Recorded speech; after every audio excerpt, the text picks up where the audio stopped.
मेरा विनम्र निवेदन है आदरणीय संबित जी से आपको संबोधित करें। धन्यवाद संजय जी और हमारे सभी मित्र जो आज यहाँ उपस्थित है इस प्रेस वार्ता में, सभी को बहुत बहुत अभिनंदन एवं धन्यवाद। यह प्रेस कॉन्फ्रेंस आज एक गर्व से भर देने वाला क्षण है, क्योंकि यह कोई साधारण प्रेस कॉन्फ्रेंस नहीं है। मैं बैठा जरूर भारतीय जनता पार्टी के कक्ष में हूं, हेड ऑफिस में हूं, मगर मुझे लगता है मैं केवल एक भारतीय जनता पार्टी के प्रवक्ता के नाते नहीं, केवल भारतीय जनता पार्टी के एक सांसद या कार्यकर्ता के नाते नहीं, एक भारतीय के नाते, एक इंडियन के नाते आज ये प्रेस कॉन्फ्रेंस कर रहा हूं।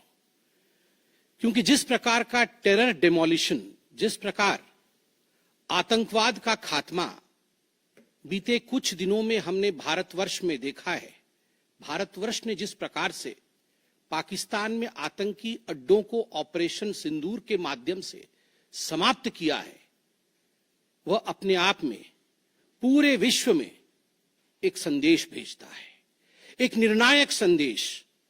आतंकवाद के खिलाफ लड़ाई के विरोध, आतंकवाद के खिलाफ एक निर्णायक संदेश। इसलिए आज का ये प्रेस कॉन्फ्रेंस, इसको संबोधित करते हुए मुझे गर्व की अनुभूति हो रही है। अदम्य साहस का परिचय दिया है भारत की सेना ने, अदम्य साहस।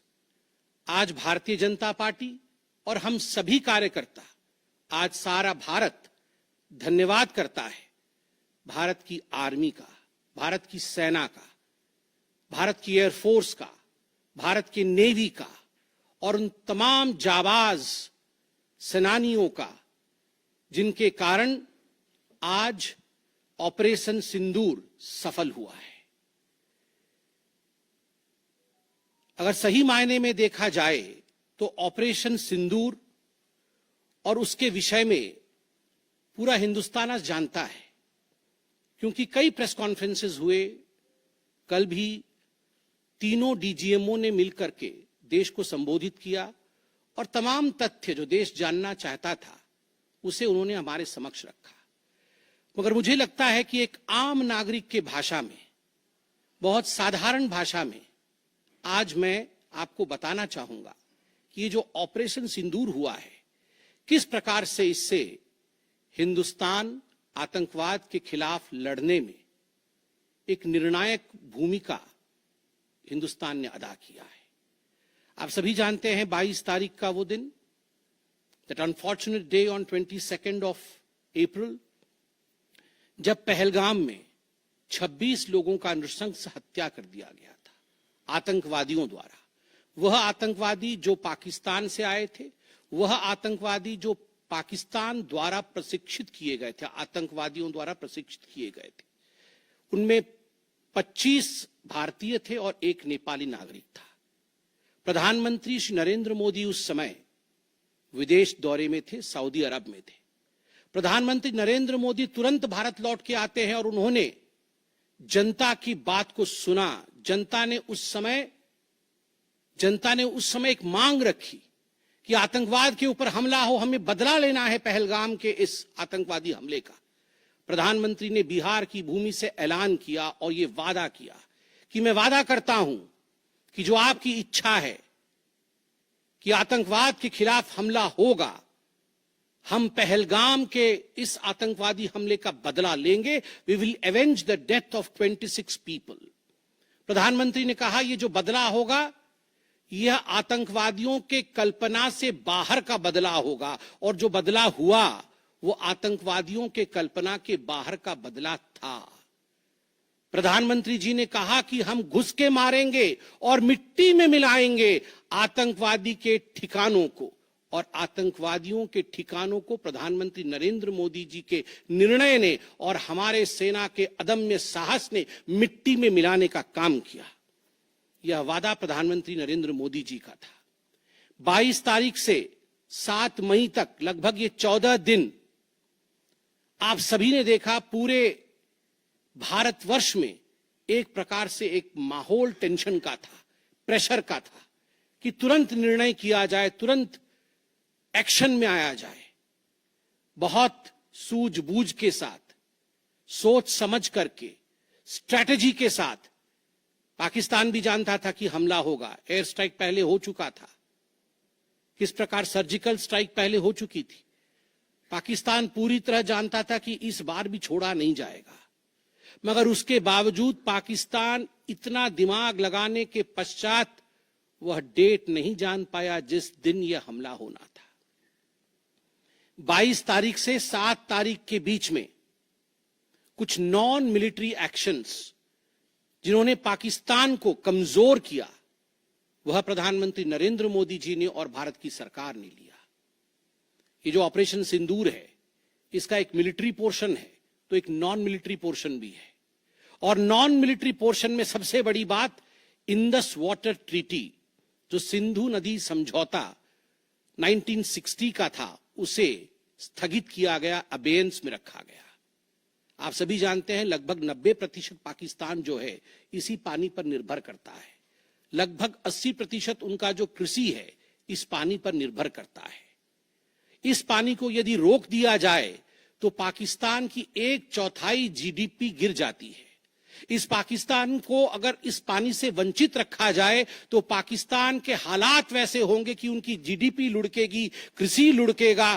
केवल कृषि और जीडीपी नहीं, उनके पावर कट्स होंगे और इस प्रकार का माहौल पाकिस्तान में पैदा होगा कि पाकिस्तान एक फ्रजाइल स्टेट के रूप में, अभी भी फ्रजाइल है, और फ्रजाइल स्टेट के रूप में वो सामने आएगा। झेलम और चनाब अब संपूर्ण रूप से भारत सरकार के अधिकार में है, अधिकार क्षेत्र में है। और जिस प्रकार से यहां हम बांध बनाने की और रिवर को आगे बढ़ाने की बात कर रहे हैं, नए रिजर्वॉयर, इरिगेशन और हाइड्रो पावर से जम्मू कश्मीर, लद्दाख, पंजाब एवं हरियाणा, इन राज्यों को बहुत फायदा मिलने वाला है।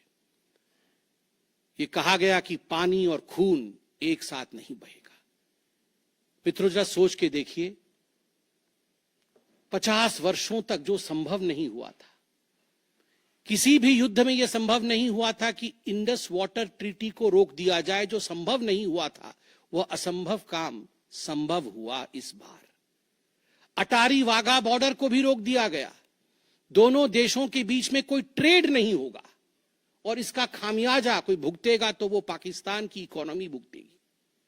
इसके साथ ही जिन लोगों के पास पाकिस्तान का वीजा था और वो हिंदुस्तान में, पाकिस्तान के नागरिक जो हिंदुस्तान के वीजा के साथ भारतवर्ष में रह रहे थे, उन सब को बाहर निकाला गया।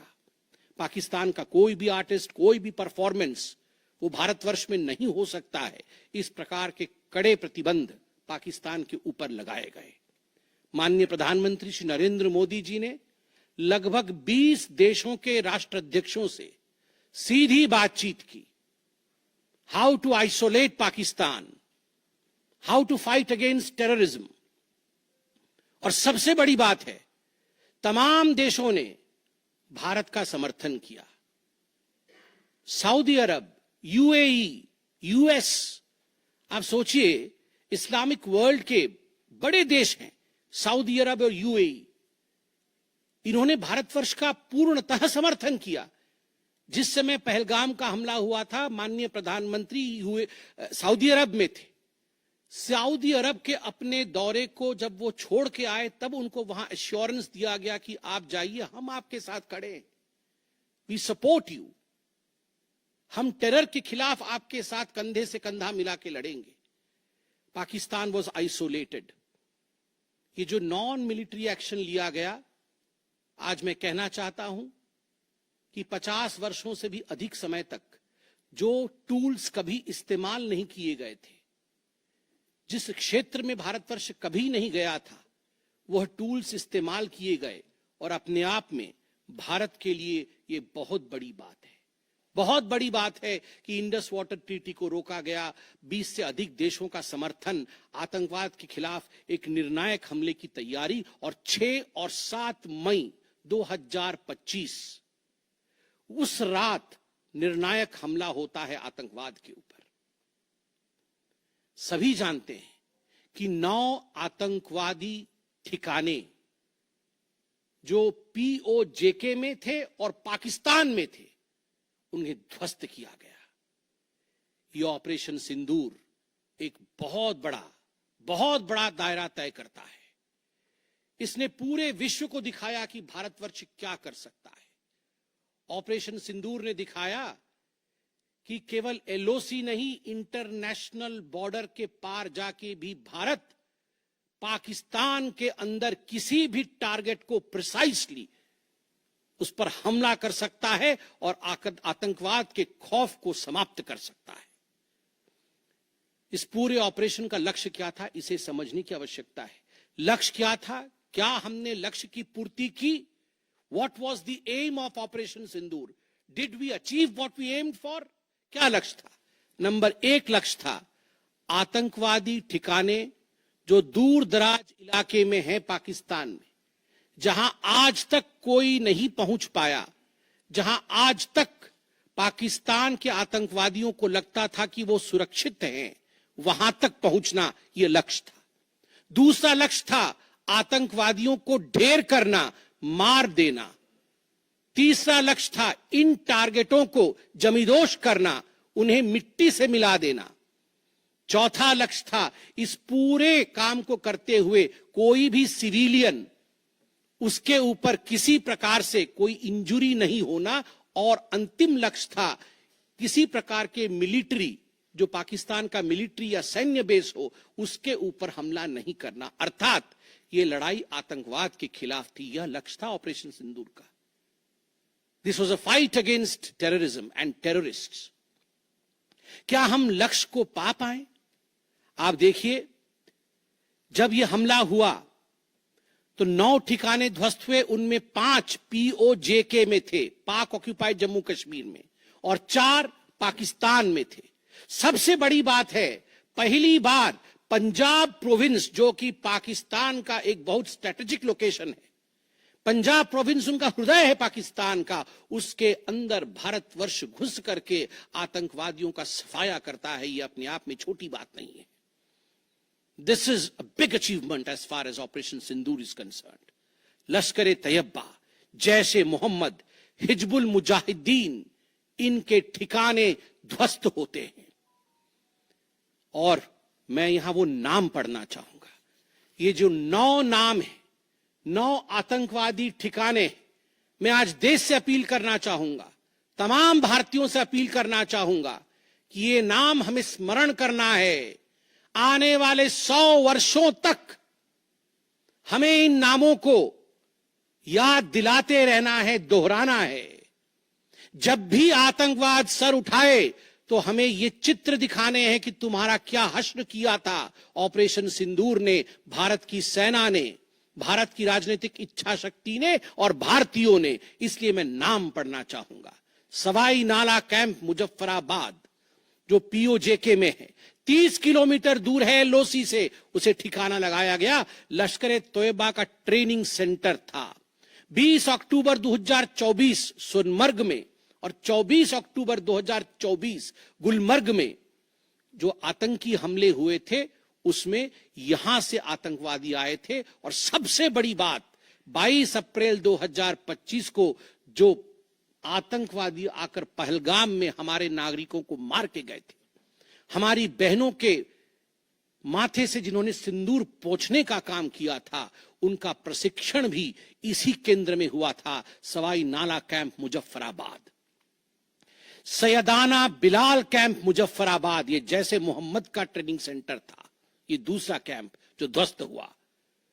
गुलपुर कैंप कोटली, ये एलओसी से 30 किलोमीटर दूर था, लश्कर-ए-तैयबा का बेस था। और 20 अप्रैल 2023 को पुंछ में, 9 जून 2024 को जो तीर्थ यात्री को बस में हमला करके मारने का काम किया था आतंकवादी, यहां गुलपुर कैंप से आए थे जो कोटली में है, उसे ध्वस्त किया गया।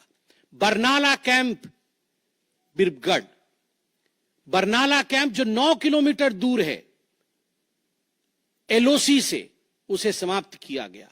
अब्बास कैंप कोटली जो 13 किलोमीटर दूर है एलओसी से, लश्कर-ए-तैयबा का फिदाइन सेंटर है और 15 आतंकवादियों को एक साथ ट्रेन कर सकता है, उसे ध्वस्त करके गिराया गया।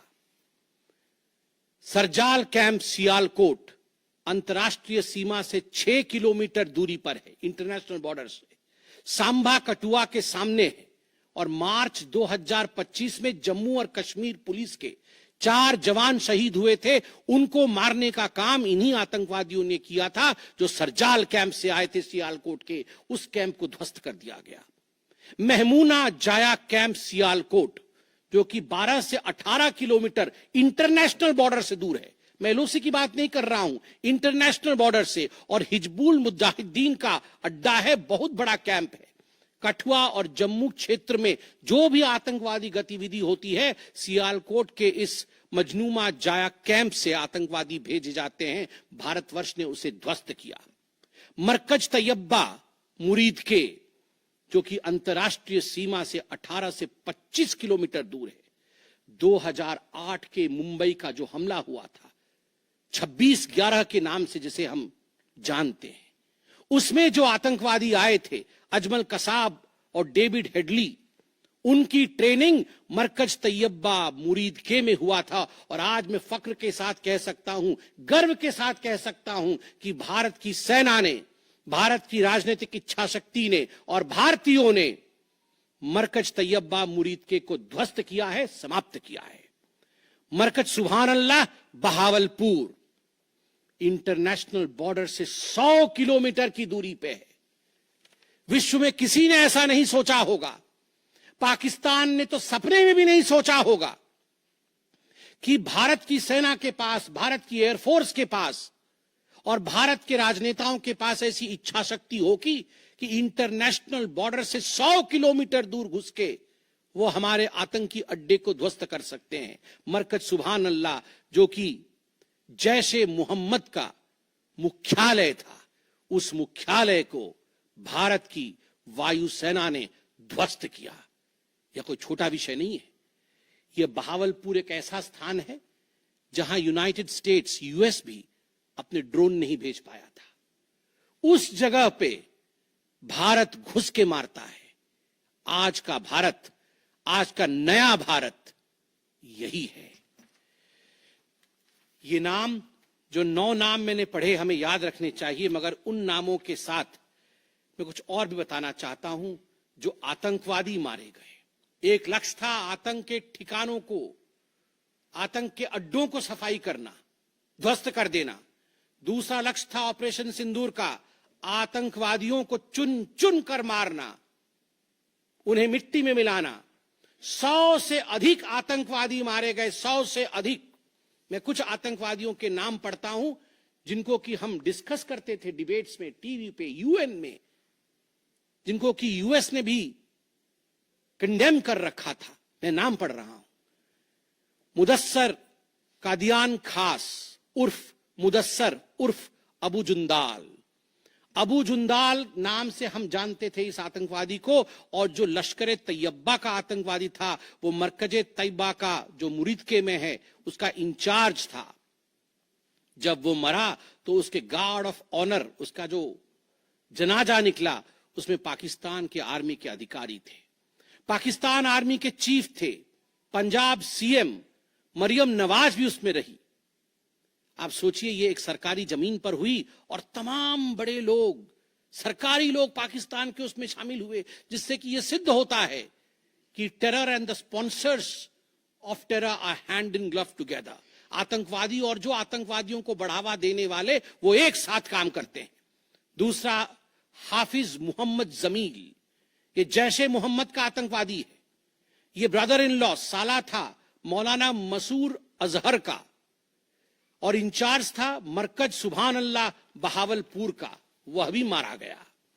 तीसरा आतंकवादी मोहम्मद यूसुफ अजहर उर्फ उस्ताद जी उर्फ मोहम्मद सलीम उर्फ घोशी साहब, जैसे मोहम्मद का नामी आतंकवादी, और यह भी मौलाना मसूद अजहर से जुड़ा हुआ था और यह वेपन ट्रेनिंग देता था जैशे मोहम्मद का। और सबसे बड़ी बात, IC-184 के हाईजैकिंग में इसका हाथ था। IC-814 IC-814 के हाईजैकिंग में इसका हाथ था, वह भी मारा जाता है। चौथा आतंकवादी खालिद उर्फ अबू अक्स का। खालिद ये लश्कर तैयबा का आतंकवादी था, फैसलाबाद में मारा गया और वहां उसका फ्यूनरल होता है। अब मैं ये तस्वीर दिखाना चाहूंगा, आप ये तस्वीर देखिए। ये तस्वीर कोई साधारण तस्वीर नहीं है, यह तस्वीर है उन आतंकवादियों का जिनका जनाजा निकला। और इस तस्वीर में मैं दिखाना चाहूंगा कि ये जो खड़ा है सामने व्यक्ति, इस व्यक्ति का नाम है, ये LET का कमांडर है, लश्कर तैयबा का कमांडर है अब्दुल रऊफ। अब्दुल रऊफ जो खुद एक स्पेशली डेजिग्नेटेड ग्लोबल टेररिस्ट, जिसको यूएस के ट्रेजरी बेंच ने डेजिग्नेट कर रखा है, अमेरिका के ट्रेजरी बेंच ने इसे आतंकवादी घोषित कर रखा है, वह सामने खड़ा है जनाजे में।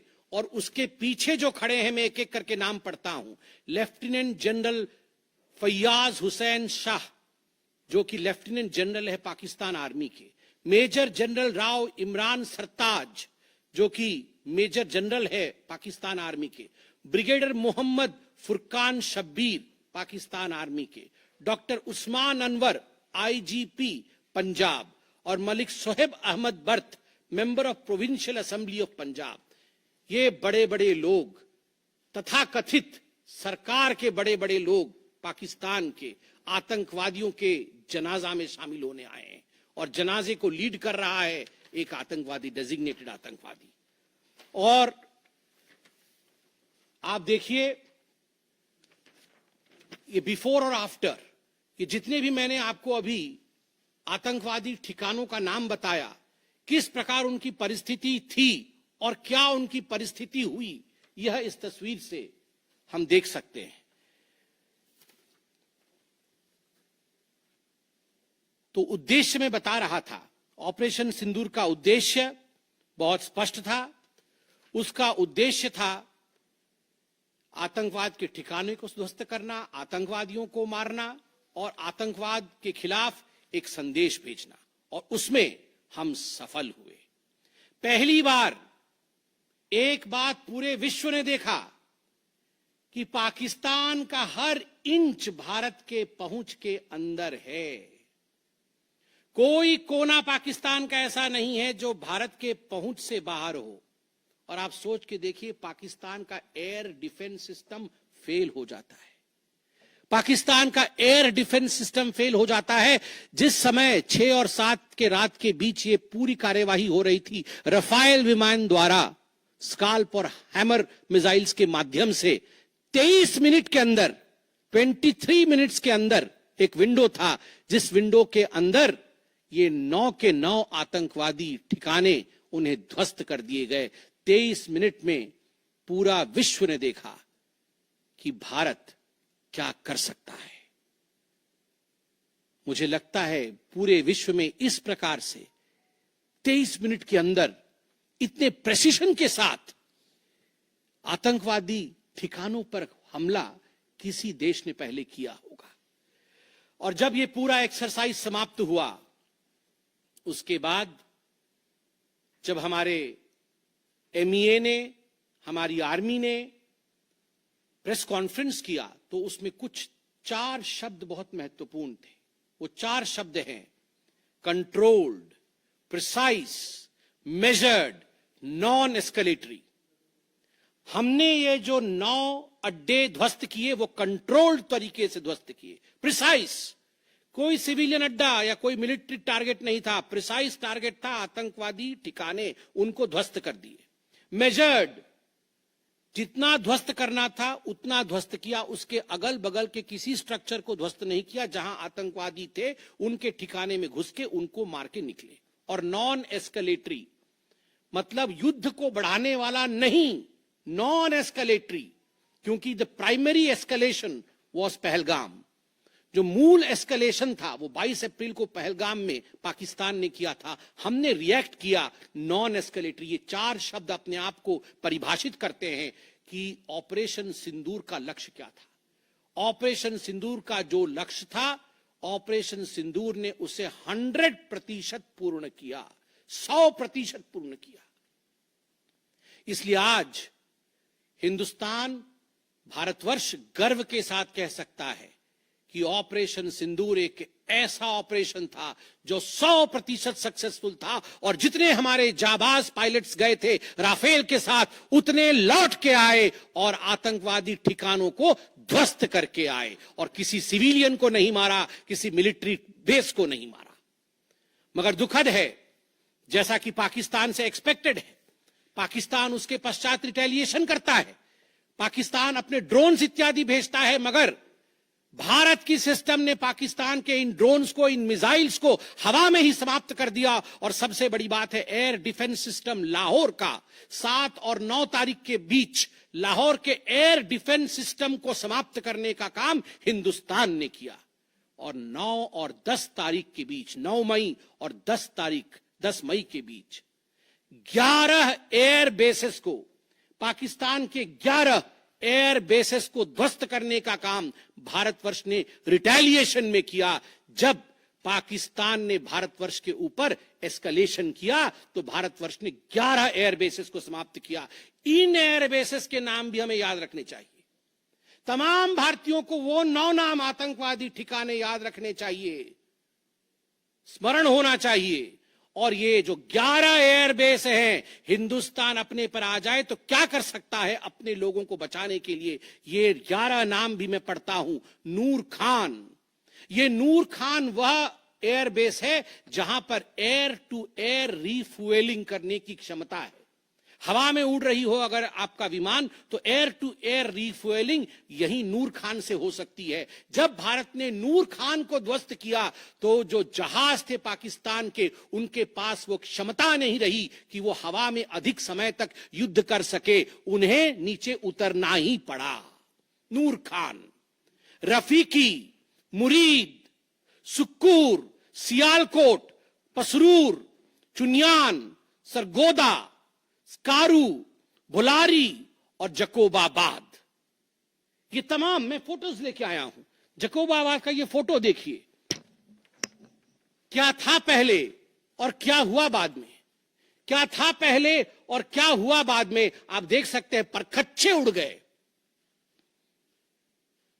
यह है प्रिसीशन ऑफ इंडियाज अटैक। तमाम फोटो है यहां पे, किस प्रकार से हमने एक एक करके उनके एयर बेसेस को समाप्त किया। आप देख सकते हैं सारे एयर बेसेस के हम फोटो लेके आए हैं, जकोबाबाद से लेके बाकी तमाम। क्योंकि आपने ये सब देखा हुआ है, मैं अधिक समय नहीं लूंगा। आर्मी ने आपको दिखाया है, डीजीएमओज ने आपको दिखाया है, इसलिए मैं इसको आपको दिखा के दोबारा, I would not like to take much time, but मैं रिमाइंड करना चाहूंगा कि 11 एयर बेसेस को हमने ध्वस्त किया। और इसमें एक बड़ा विषय है, पहली बार विश्व में किसी देश ने एक न्यूक्लियर कंट्री के अंदर घुस करके उनके एयर बेसेस को समाप्त करने का काम किया। पाकिस्तान एक न्यूक्लियर कंट्री है, उसके अंदर घुस करके उनके एयर बेसेस को 20% पाकिस्तान के एयरफोर्स के इंफ्रास्ट्रक्चर को भारतवर्ष ने नाकाम कर दिया। 20% of PAF's infra was destroyed by India. Just imagine, एक न्यूक्लियर कंट्री है, उसमें घुसकर मारना, यह अपने आप में पूरे विश्व में पहला इंस्टेंस है।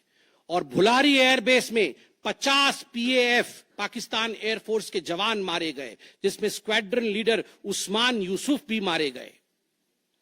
कुल मिलाकर के 9 आतंकी ठिकाने, 11 एयरबेस, 100 से अधिक आतंकी, 50 जवान और अपनी इज्जत, यह पाकिस्तान ने खोया है। I repeat, what Pakistan has lost via operation सिंदूर।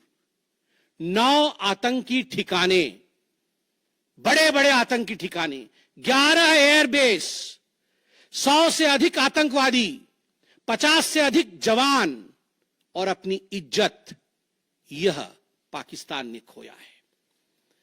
यह झटका पाकिस्तान सह नहीं पाया और उनके डीजीएमओ का 10 तारीख को ही फोन आया। और उसके पश्चात मैं कहूंगा यह सीज फायर नहीं, ये एक अंडरस्टैंडिंग है।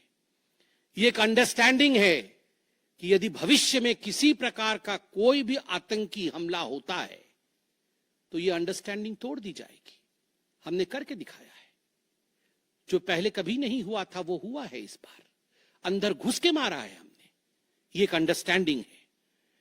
और सबसे बड़ी बात है, पाकिस्तान में उनके मौलाना, उनके मौलवियों ने पाकिस्तान का साथ नहीं दिया, मगर हिंदुस्तान की एकता देखिए, हिंदुस्तान का भाईचारा देखिए। पूरा देश एक होकर खड़ा हुआ।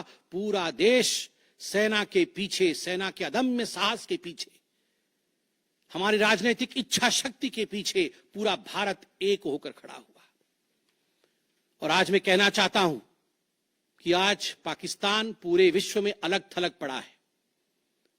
पहले भी ऐसे वक्त थे, अनेकों प्रयास भारतवर्ष करता था। पहले हम सबूत देते थे, प्रयास करते थे, डोजियर के माध्यम से पाकिस्तान को प्रूफ दे आतंकवाद का। वो डोजियर लेती थी मगर उस पर काम नहीं करती थी। मगर आज नए भारतवर्ष ने पाकिस्तान को बख्शा नहीं है। आतंकवाद के खिलाफ एक निर्णायक लड़ाई हुई है और प्रधानमंत्री जी ने स्पष्ट कहा है, वहां से यदि गोली आती है तो यहां से गोला जाएगा। इसी के साथ मैं अपने वक्तव्य को समाप्त करता हूं। कोई प्रश्न हो तो अवश्य पूछे। कमलेश जी।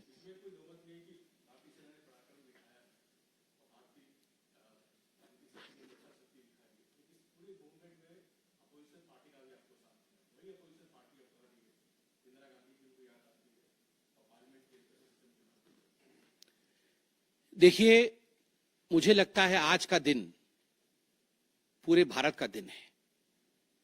मैं ऐसा नहीं कहूंगा कि आज मैं भारतीय जनता पार्टी के प्रवक्ता के नाते कह रहा हूं। मैंने शुरू में ही कहा था, आज मैं भारतवर्ष के एक साधारण नागरिक के रूप में जो अदम्य साहस हमारे सेना ने दिखाया है उसका विवरण किया। पाकिस्तान ने क्या खोया है और हिंदुस्तान ने क्या पाया है वो मैंने आपको दिखाया है। इसमें तमाम पॉलिटिकल पार्टी ने एकजुटता दिखाई। यह भी अपने आप में एक बहुत बड़ी अचीवमेंट है, बहुत बड़ी बात है। और आज मैं नहीं चाहता हूं मैं किसी की आलोचना करूं। और मैंने कहा कि विगत दिनों में वह भी एक प्रयास था जहां हम प्रूफ देने की कोशिश करते थे, हम डोजियर इत्यादि देते थे। हम 26/11 भी हुआ था, उस समय भी हमने प्रयास किया था कि हम पाकिस्तान को समझाएं कि देखो तुम्हारे आतंकी आके क्या कर रहे हैं हमारे देश में। मगर पाकिस्तान मानता नहीं था। पाकिस्तान को लगता था कि they can take India for granted. मगर अब परिस्थिति बदले हुए है। अब कोई हिम्मत नहीं कर सकता है इंडिया के ऊपर आंख उठा के देखने का। आमोद राय।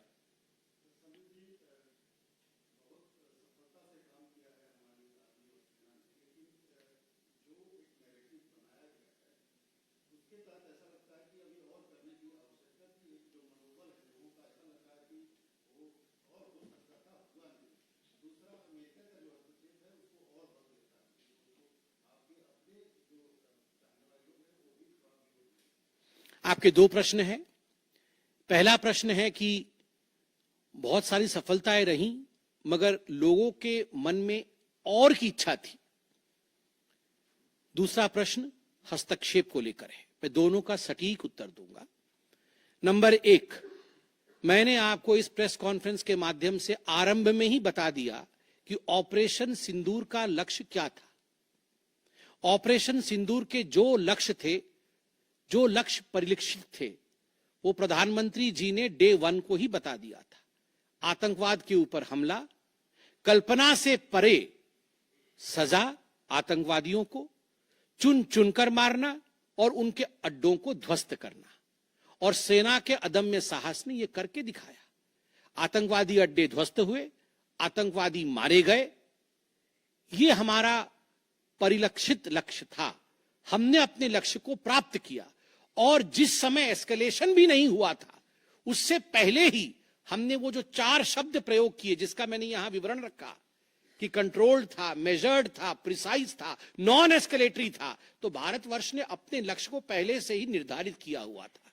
इसलिए आपका यह कहना कि कुछ और होना था, मुझे लगता है कि हमने जो करना था वो हमने पहले भी कहा, करके भी कहा और उसे 100% हासिल किया। Operation Sindoor was 100% successful operation. 100% सफलतापूर्वक किया गया एक मुहिम था, एक ऑपरेशन था ऑपरेशन सिंदूर। जनेंद्र,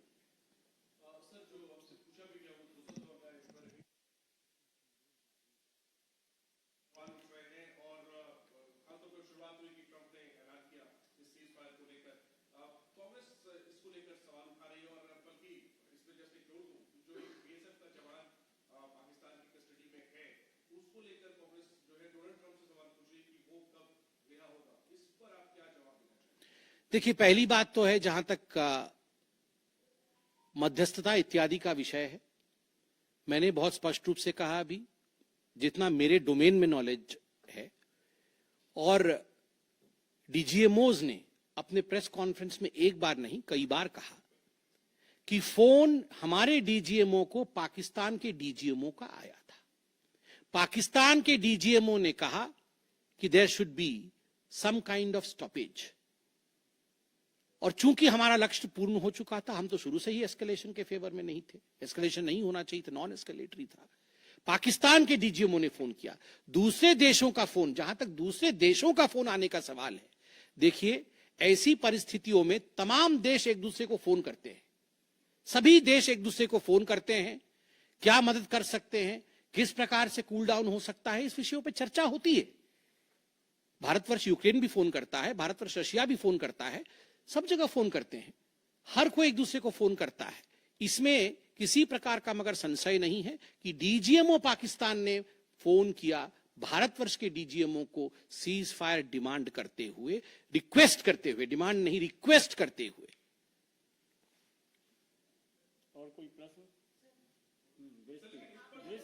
एक मिनट सर, एक मिनट दे दो, जवाब दे दूंगा।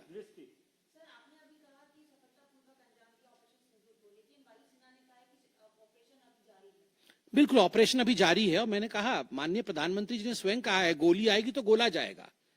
तो अगर गोली आएगी तो गोला जाएगा, तो इसलिए ऑपरेशन सिंदूर समाप्त नहीं हुआ है। इंतजार कि अगर आंख उठाया तो उसका जवाब दिया जाएगा। देखिए, ये आपको क्या लगता है, इन प्रश्नों का जवाब कि जंग के लिए हमारी क्या तैयारी है, इसका जवाब प्रवक्ता देंगे। इसका जवाब तो जहां उचित फोरम में होना चाहिए वो देंगे।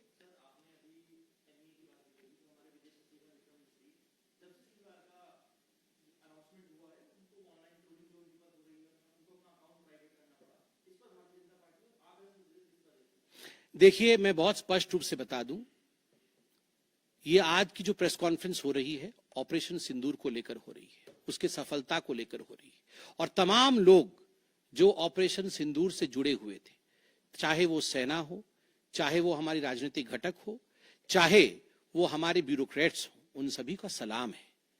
उन सबको हम रेस्पेक्ट के साथ देखते हैं। और सही बात है, सोशल मीडिया एक टूल जरूर है, मगर सोशल मीडिया के आधार पर यह कह देना कि किस प्रकार से देश आगे बढ़ेगा, ये निर्णय नहीं हो सकता है। बहुत बहुत धन्यवाद।